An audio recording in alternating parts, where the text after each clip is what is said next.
On the night of 19 November 2024, the west coast of Canada was hit by a very powerful rotating storm with projected pressures at the eye as low as 933 millibar, significantly lower than what is normally expected in the region, which is incredibly low.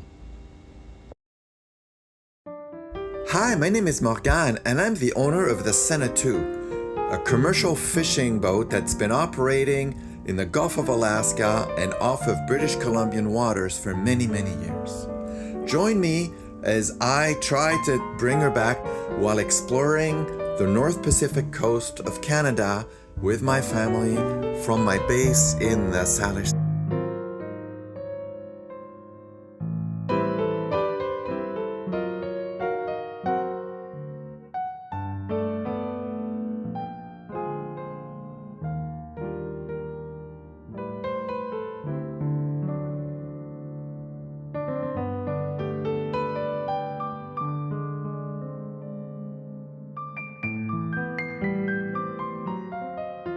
Okay, well, here I am.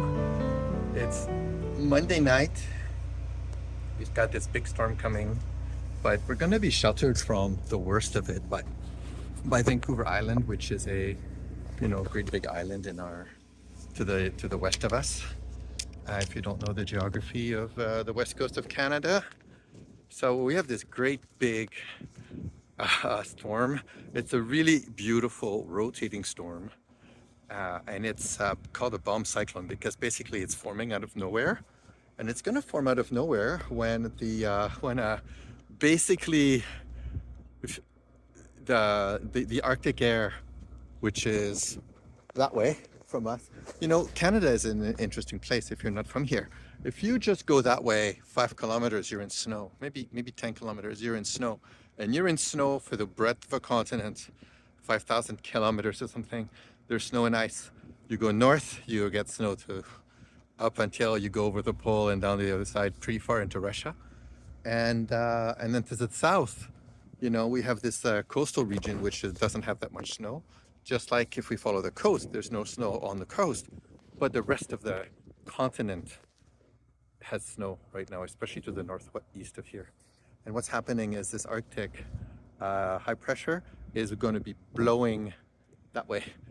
From about over there somewhere, well, actually no, from about over there somewhere, that's basically north, and that's northeast over there, blowing over the mountains through the valleys, like this valley here. It's going to be spilling over the valleys and giving us wind. We've already got the beginnings of the easterly wind. You can see my turbine is just starting. It was blowing from the west all day, but now here it is blowing from the east. And me, what am I doing? Well, I'm getting my big anchor ready, so my second anchor. So I've got 2 anchors on this boat, and this is my emergency anchor in case I need it. I have a couple of ways to use it. One is I just throw it overboard with some line and just give myself a second anchor. It's kind of like an act of desperation. Unfortunately, if the boat spins around, that anchor gets spun up and caught up, and it becomes a giant mess. So it needs to be easily jettisoned. So to use that anchor, I would just use polysteel line, which floats, and a buoy on top, so I can always catch it. Another way to do it is to pull up my first anchor and then put this anchor at the very end, at the anchor side of the other chain, and that would let me basically put it out and have the 2 anchors in line. Less likelihood of catching it, but it's way harder to bring the anchor back in because I have to bring the first anchor in, and it's not easy just because of the logistics of this boat. It's not easy to do this. Meanwhile, I made a mistake. Last time I let the anchored line out. This is a level wind here. This is my level wind. It guides the wire so it winds correctly on the anchor sheave here like this. See, nice and clean. And when it's not on, when the level wind's not running, it makes a mess. But because the anchor has a giant anchor chain, and the anchor chain has to go through here, when the anchor chain goes through here, I use this big lever here, big handle, and I pull this handle down. It pulls a level wind out of the way, and then the big anchor chain goes clunk, clunk, clunk, clunk on top of this. Well, I forgot to put it back. Last time I paid wire in and out, so the position of the wire and the position of the level wind got confused. So I spent the last 2 hours getting that all lined up again. It was a lot of work, shocking amount of work. And now what I'm doing is I'm paying out my wire bit by bit to get myself back, just to be safe. I want to have all my wire out except one roll, like one winding on my drum. See, there's the wire coming out like this.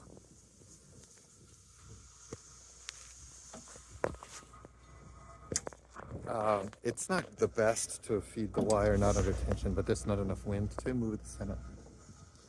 And now my big decision is, do I move the boat tomorrow? I could move the boat. One idea is that I can move the boat further this way towards shore. There's a gap over here. There's a gap over there. You can't quite see it, but that gap lets me, I could get in real close to shore and basically have the big buildings and the shore mess up the wind flow, which might help me a little bit. Or I could wait here and see how things are, and if things are bad, I could go over there. So I'm gonna go back to shore for a bit, and I'm gonna get a waypoint, basically a place that I'm gonna target. So I've got an anchor position, and worst case, I'm just gonna go up there and you know, if the weather gets bad, I'll lift up my anchor, I'll start the boat, I'll start the boat, lift up my anchor, go over there, and basically place myself. There's a boat over here, and then there's a boat over there, and I want to stay clear of them, but kind of like between them further forward, and I can lay out my, like, pay out all my anchor, and that should be fine. Meanwhile, I'm also allowing for storm surge, which is really unlikely, I think, out here, but there is a risk that the storm in of itself will push water, and the suction will lift up water, because the low pressure means actually there's less air pressing down onto the storm, and this is a really low pressure storm. This storm, they say the middle of the storm, there's less than 940 millibars of pressure, more like 935. That is really low, like insanely low. And at that level, because normally the pressure is 1013. So to give you an idea, it's what is it, 60, something like that, 58 or 60, 61 millibars below average atmospheric pressure. That's so low that there's less weight of air pressing down on the water. The water will rise because there's no air pressing down on it. Funny enough, it's, you know, the air is floating on top of the water and pressing down on the water. Okay, well anyways, I'm gonna snitch up my anchor line, tighten this. This is my anchor brake here. It's not really easy to do with one hand. I wonder if I can do it like this. Thank you for watching. Please don't forget to like and follow, and add your thoughts or questions in the comments. It helps me tell a better story if I have a better idea of what interests.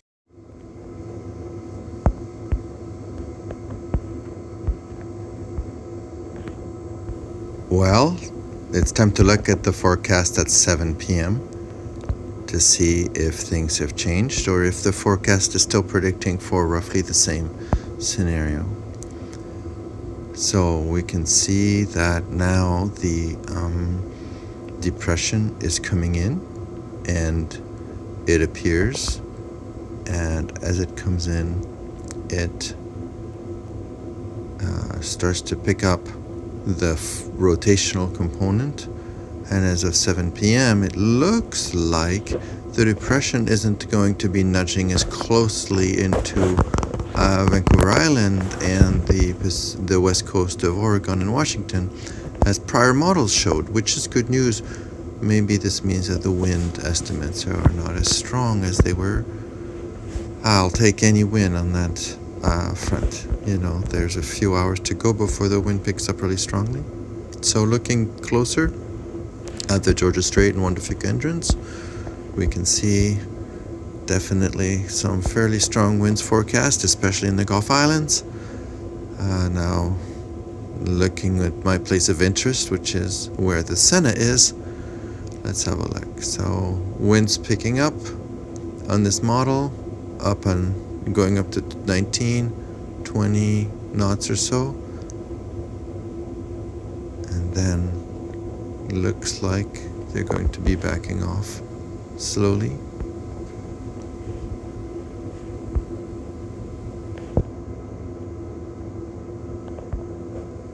Okay, well, let's also look at the HRDPRS model, which is believed to be more reliable in British Columbia water because it's brought together by Environment Canada and has a focus on accuracy in Canadian waters.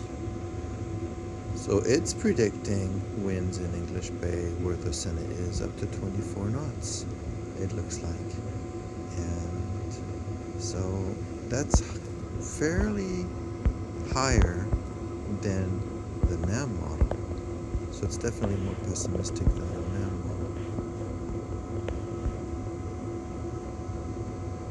model. Okay, and looking at the same place but with the HRRR model, which is prepared by the University of Washington and NOAA, we see that its predictions are for stronger winds, which go up as at around 26 knots or something like this in English Bay. Now, the HRRR model is notorious for overshooting wind speeds, but it's also known for being quite accurate 1 or 2 hours from now. This is a model that is renewed every hour and takes into account the boundary conditions of the measurements of a number of wind measurement points every hour to take into account fast developing conditions. So for a bomb like we have going on here, where things are very dynamic, maybe this is a realistic model to pay attention to, which is worrisome because I don't know how Sena is going to do in 26 or higher knot speeds, especially with the gusts. It's the gusts that worry me. So now here we're comparing the different models and looking at the relative speeds. In the end, it turned out that we saw maximum wind speeds between 24 and 26 knots from the east, with gusts at 40 knots on 2 time frames.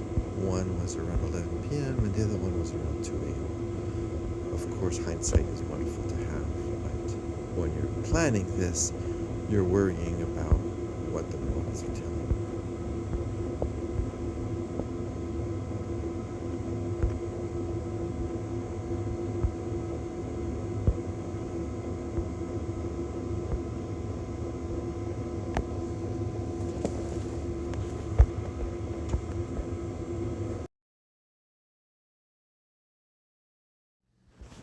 So here we are. It's Tuesday morning right now, 7 a.m. And these are the numeric model predictions for the weather in English Bay, which is where I'm really concerned, in the next few hours. As you can see,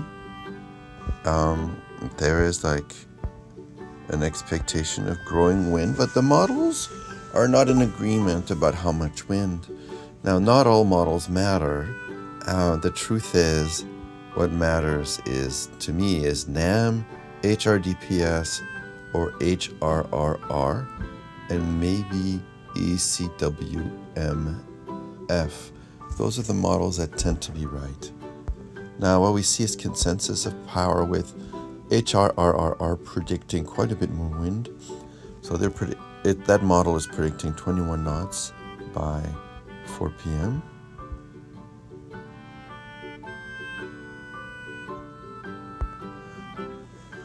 As you can tell, the wind's predicted to come from the east, and HRRR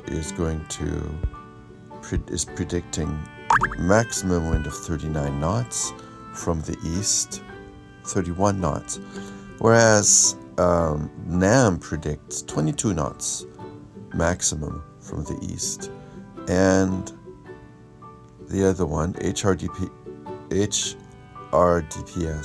predicts a tamer 13 knots.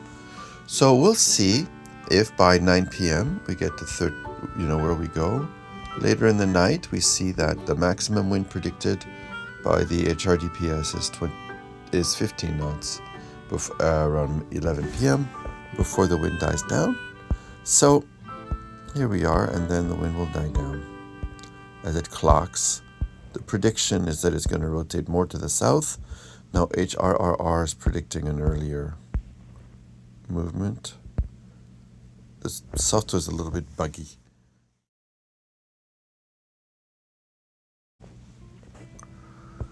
Right now, if you see Tuesday 7 a.m. So we can see right now NAM and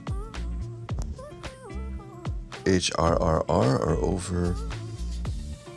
So NAM is underpredicting, and HRDPRS and HRRR are accurately predicting the weather, which is 16 knots. But they're from the wrong direction, which is possible. The local effects right there are profound because of the presence of house sound. But ECMWF is low, but HRRR and HRDPRS are the right amount, but not quite the right direction. So this is the complexity in forecasting. It's hard to tell where the winds are really going to come from and what forecast is going to align. So you have to plan for the bad condition, unfortunately, just to not be surprised. So I'm going to be assuming, when I look at these, I'm going to be assuming NAM, and I'm going to be hoping for HRDPRS. But in case HRRR comes in and the weather gets really strong, my backup plan is that I have an anchor ready to drop, a second anchor, and that will help me withstand that extra wind. Or at least that's the hope. One can always hope, right? All right. Worst case, I can always lift up my anchor and go for sail for a few hours. And because I know that Sena is perfectly capable of withstanding this weather while moving. It's only the staying at anchor that's difficult. So that might just be the answer. Okay, so while I'm on shore, I'm running a few errands before the worst of the storm comes. The overnight forecast hasn't really changed what to expect from what I can see. We're looking at probably 20 to 25 knots of wind, but there's if the HRRR numeric models turn out to be dominant, we're actually going to see 30 knots of wind where Sena is. It's okay. I think I can handle 30 knots if I throw my second anchor. I've had overnight to think about what I'm going to do, and I think I've got it. I think I'm okay. It's really like impressive to see what the forecasts are. There's talk of 40-foot waves in the northwest corner of Vancouver Island. 40-foot waves. That's 15 meters. That's a lot. We're looking at, there's predictions of really, really good surfing on the other hand. So the surfers are going to be really, really happy from Hawaii to Baja to the west coast of Vancouver Island, which is a well-known surf spot for some people. Places like Long Beach should see amazing surfing. That's not my thing. I tend to avoid waves. Me, I'm just going to get back onto the Sena after I do my grocery shopping to make sure I'm stocked up in fresh soup and all the goodies of Anchor Watch. And then I'm going to check in on the weather as it builds. Right now, if I look at the weather, I see, what am I thinking of? I see steadily rising wind to 25 knots where I am right now. If I look at the English Bay buoy, which is further out into Georgia Strait, I see 35 knots of wind. But it's not so unhandleable. And but what I am seeing that's encouraging is the measured wind is still less than the predicted wind for the same time. So maybe it'll be under control. I have to go tie down some solar panels and make sure I have got enough fuel and things like this for the diesel heaters. The way I run my diesel heaters, it's more convenient to have some fuel from the store rather than from the boat. and then I'll see how it goes. All right, Okay. so here I am on Granville Island doing a last stop between meetings and all the things. Hopefully, the weather holds. It's not quite yet building up like it had threatened to build up at this time. When I look at the forecasts for the weather pattern, it looks a little tiny bit calmer up there than they said it would be. But then again, this is changing so fast. Who knows what's going to happen? Can't say that I feel confident that the weather is going to hold. And so I have to prepare for the worst. So what does that mean? On Sena for 2 days, on anchor watch, keeping an eye on the anchor. That's a big deal for bad weather, and always ready to drop my second anchor if the weather just kick up. My second anchor should buy me just enough, I think, to prevent dragging. And then I'll see how it goes. All right. For now, Granville Island public market is a really neat place. Very expensive here, but the food is good. They curate their vendors, and so all the vendors here are high quality and very friendly and very nice. I've been going here for, I don't know, 40 years? I think the first time I came to Granville Island was in 1983, so a long time ago. And I'm a big fan of the place. Okay, I'll just kind of keep going here, and I'm gonna get some meat and some vegetables, maybe some more bread.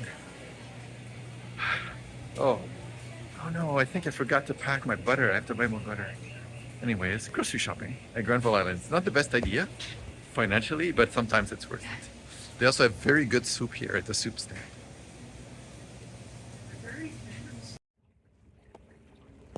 Okay, well, here I am in English Bay. I'm looking around to see where the closest is I could stick myself in case the weather goes crazy. You know, we're really close to the beach. If the wind is only going from shore, I can get in really close. The fear, of course, if I do that, is that the beach ends up ending up at my stern. But to get around that, I could do a Bahamas more. So one idea I have is to come around here somewhere. We'll see how that goes.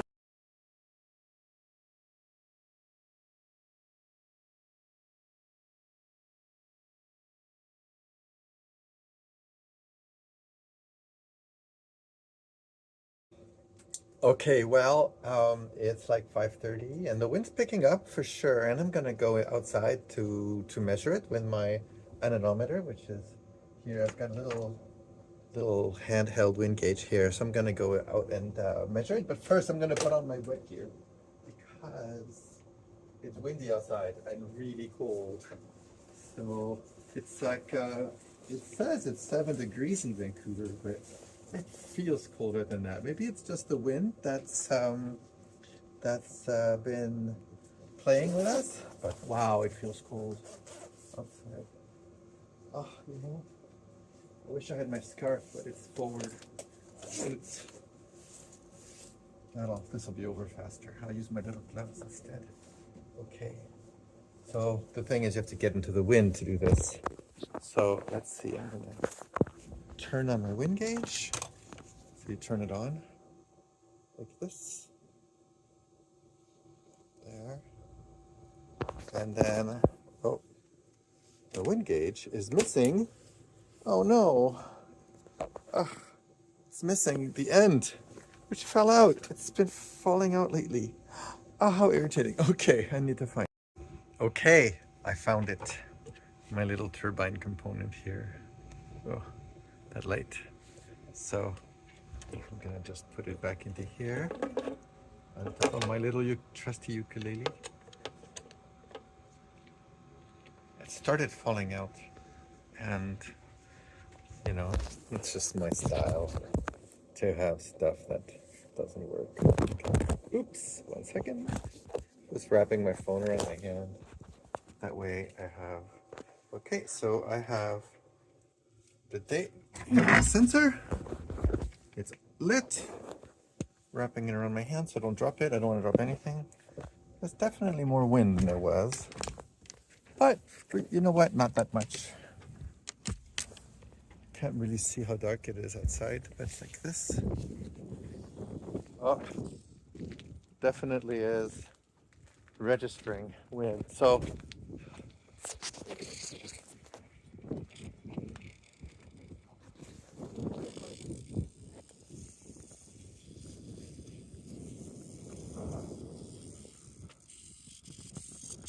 okay, so I'm seeing 5.3. So what it is, it looks at average speed, so it picks up over time. I'm expecting like a 10 knot wind out here, something like this. 10 with gusts to 15. You know, this is totally manageable. If it stays like this, I'll be very happy. It's less wind than it was a little while back. Oh, it would be so nice. You know, 8 knots of wind or so. I'm happy with that. I can live with 8 knots of wind. So the max winds earlier were 10 knots of wind gusting to 15. And if today it's 8 knots with less, I'm happy. Although my wind turbine tells me there's more than 8 knots. So maybe I didn't give long enough. There's a helicopter coming in. I hope there wasn't an accident. It looks to me like it's the rescue helicopter from the ambulance service. Okay, let's go back inside. And now it's nice that it's not screaming. Not screaming, but and not that cold. It's definitely warmed up, which is interesting. So I'll just put my gear away.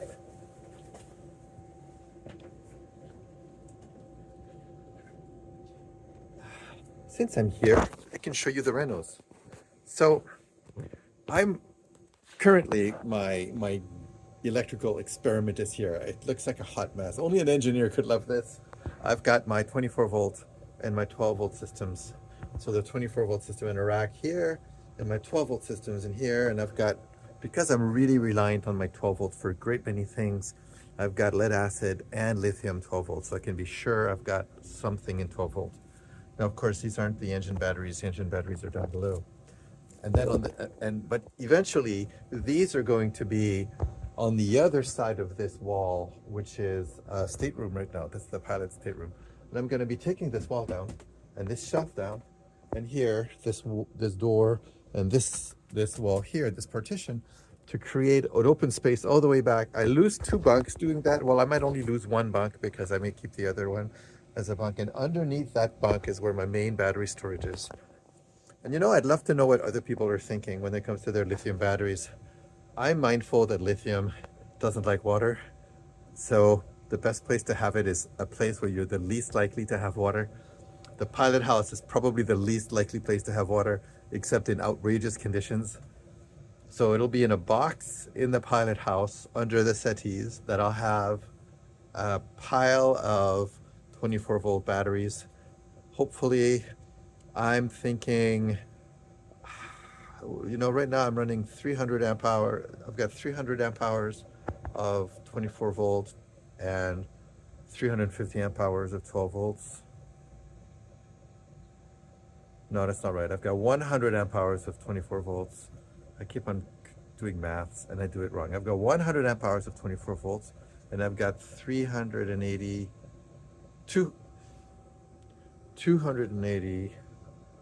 plus another 140, so 320 amp hours of 12 volts for my main batteries. I also have a 70 amp hour battery running my forward heater, my diesel heater in the forward house, but that's not really my main battery bank. It just handles that one.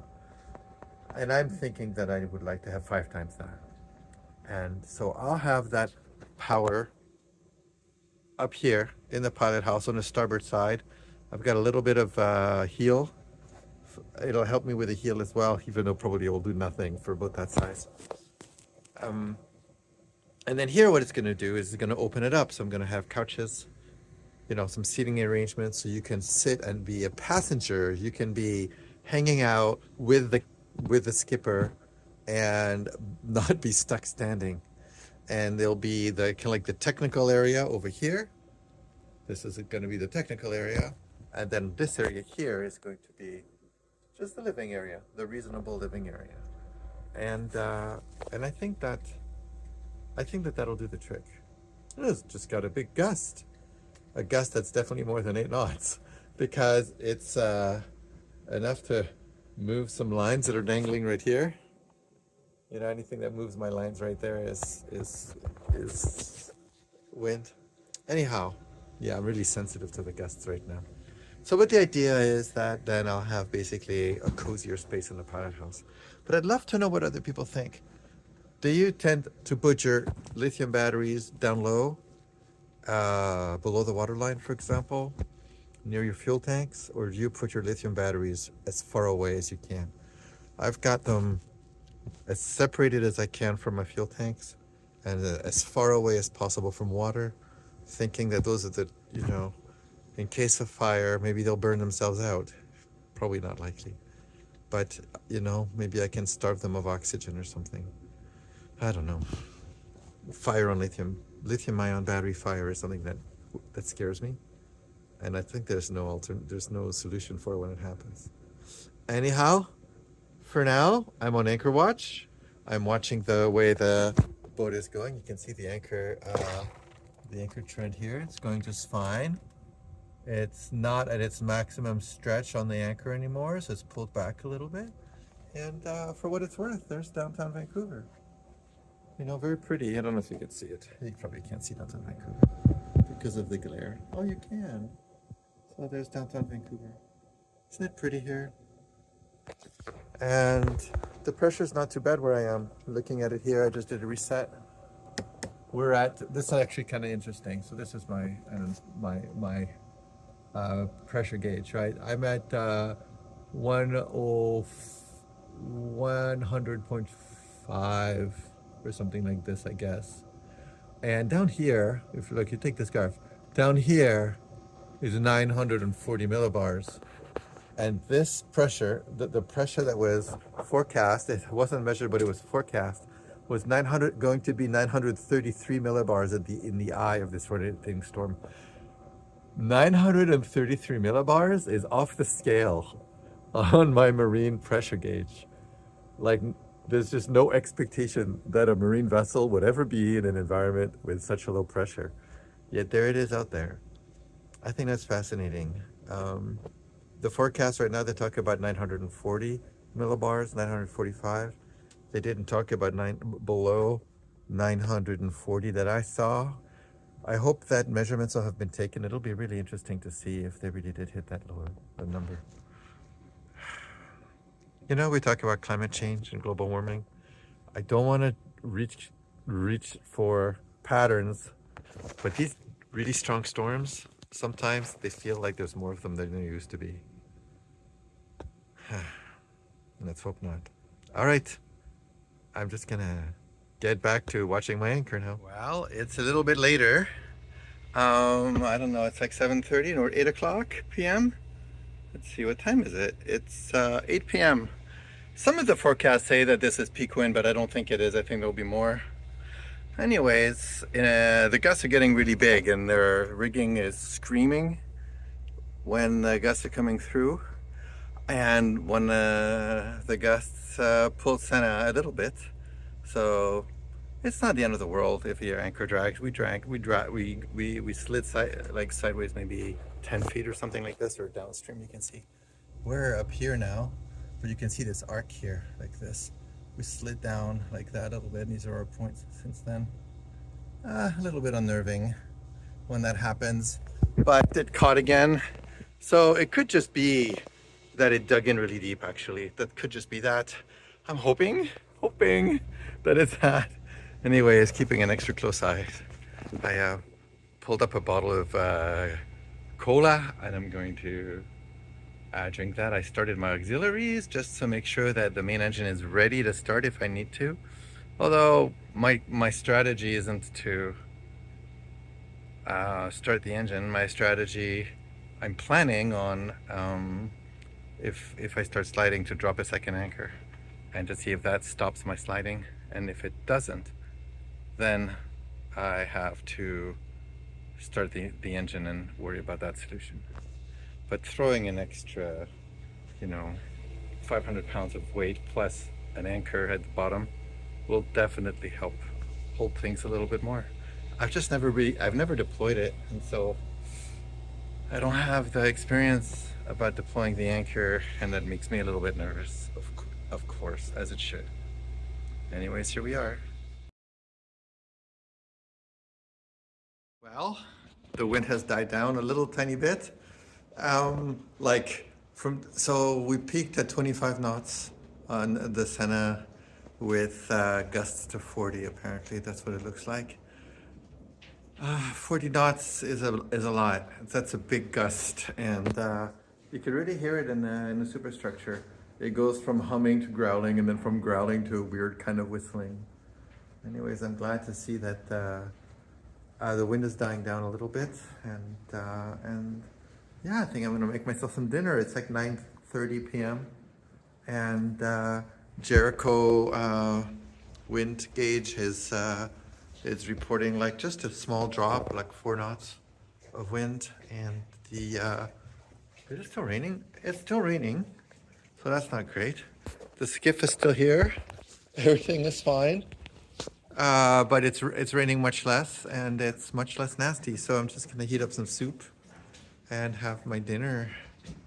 Maybe I'll barbecue. I don't know. Maybe I won't. It's still kind of awful outside, but I do have my trusty barbecue and out of the rain just for days like this to celebrate the return of not awful. Still, there's lots of big gusts happening, and some of these gusts are definitely not to be ignored. So I still have to keep an eye on the anchor to make sure everything is fine. But I'm pleased that I had no breakage. Over in Foss Creek, there were lots of boats bumping apparently, and my friends over in Jericho had to abandon ship because of something that's really scary in a storm, which is their jib unfurled, and the jib unfurled like in the worst of the wind, and they were unable to get the furling back in, and then had to leave the boat behind, which is not pleasant. All right. Anyhow, I will go make myself some food now, and see how it goes in the next hour.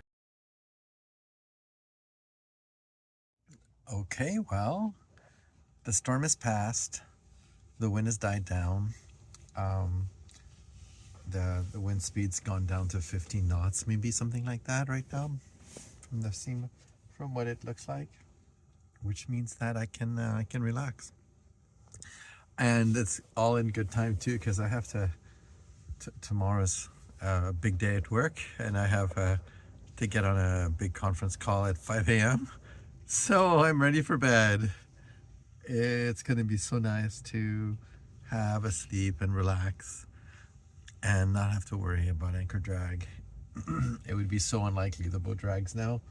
I have my anchor alarm regardless, just in case, but I'm just gonna get some sleep, relax, and I can say, I feel good. Like I took the measures I needed to take for this storm. This is a rare event. This was a rare storm, and 25 knots in English Bay is a rare occurrence, and so I feel pretty good that I think I figured it out. Watch me drag in the middle of my sleep by tempting it by saying things like this. But really, though, seriously, I learned some lessons. I think I really need to figure out how to use my second anchor, so I don't have to worry that I'm going to have difficulties with it. I need to build up some confidence on that, and that hasn't been done yet. And I think a lesson is I need to do that. Another lesson is I really do need to fasten down my solar panels. It's been almost a year now. Well, let's say 9 months. And In some of the big gusts, I heard the frames moving a little bit, and I don't need that uncertainty. I need to have that sorted out. So I think I'll prioritize that. Yeah. Okay, I'm off to bed. Early morning tomorrow, and I'm really tired. It's funny how this stress tires you out, even though there's not that much physical exercise. Have a good night, everyone.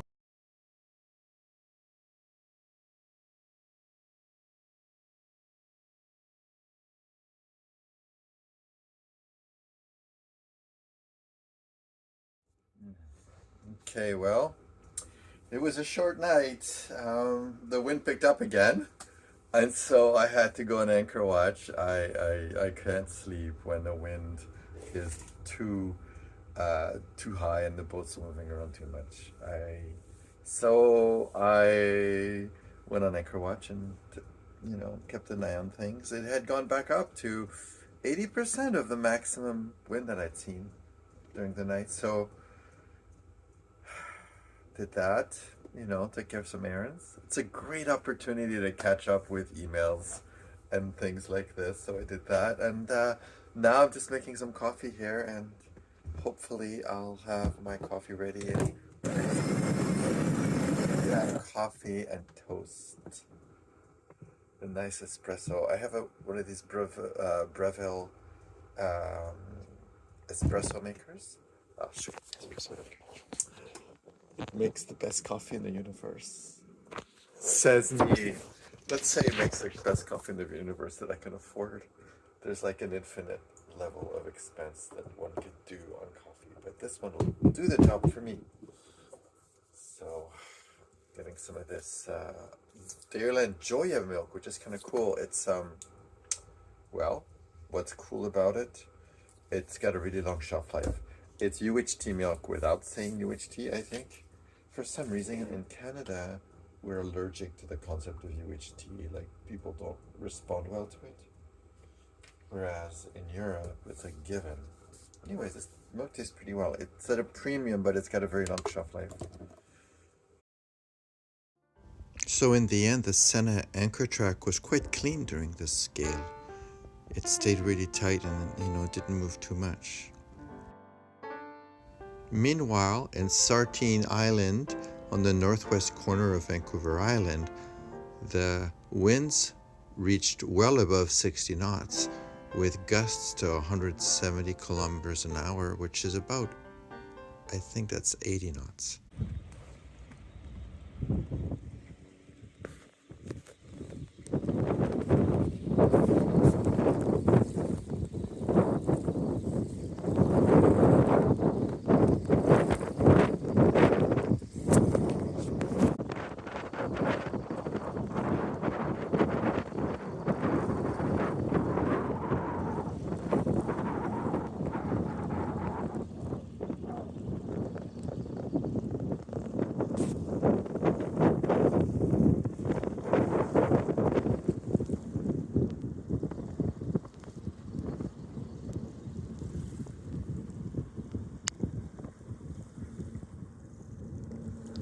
Of course, the Canadian Coast Guard vessels were kept extremely busy Tuesday and Wednesday with a number of rescues, including a lost kayaker, unfortunately, who has not been found.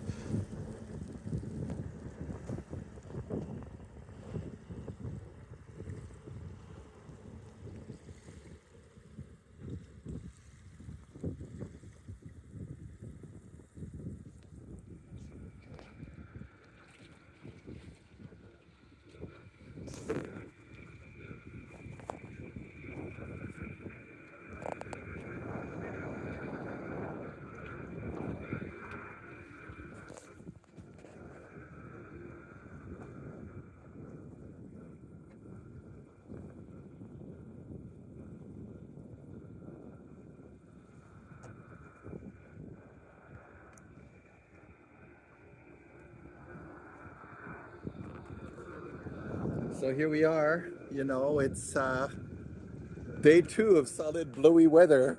It was kind of interesting. This wind was strong enough that I finally got to measure 100 watts on my wind generator. I've never seen my wind generator give that much power, which is really nice. I was starting to doubt that it worked at all, and then I saw some power. Unfortunately, I'm drawing a lot of power on my refrigeration. I've got one of these little mini fridges. It's a freezer, mini freezers, and it's drawing double or triple what a 30-inch household fridge is supposed to draw. So basically, I'm pulling almost 200 watts in it instead of pulling something like 100 watts at 1/3 load. And so I need to figure out what to do about that, because I can't, it's no wonder I'm running down my batteries a lot. But anyways, for now, good enough. Good enough. And discovery is success. Now that I know what's going on, I know what to do about it. And here's the only damage that I saw on Sena is, I don't know if you can see on my skiff. Can you see my skiff?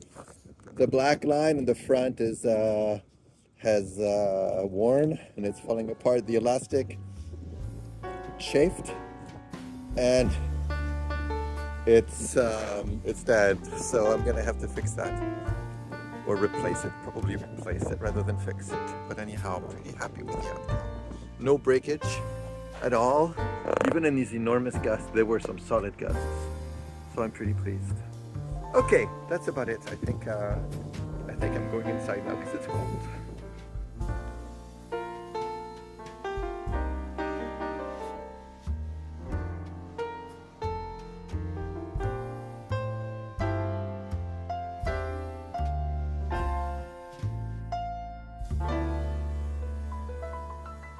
Thank you for watching. Please don't forget to like and follow and add your thoughts or questions in the comments. It helps me tell a better story if I have a better idea of what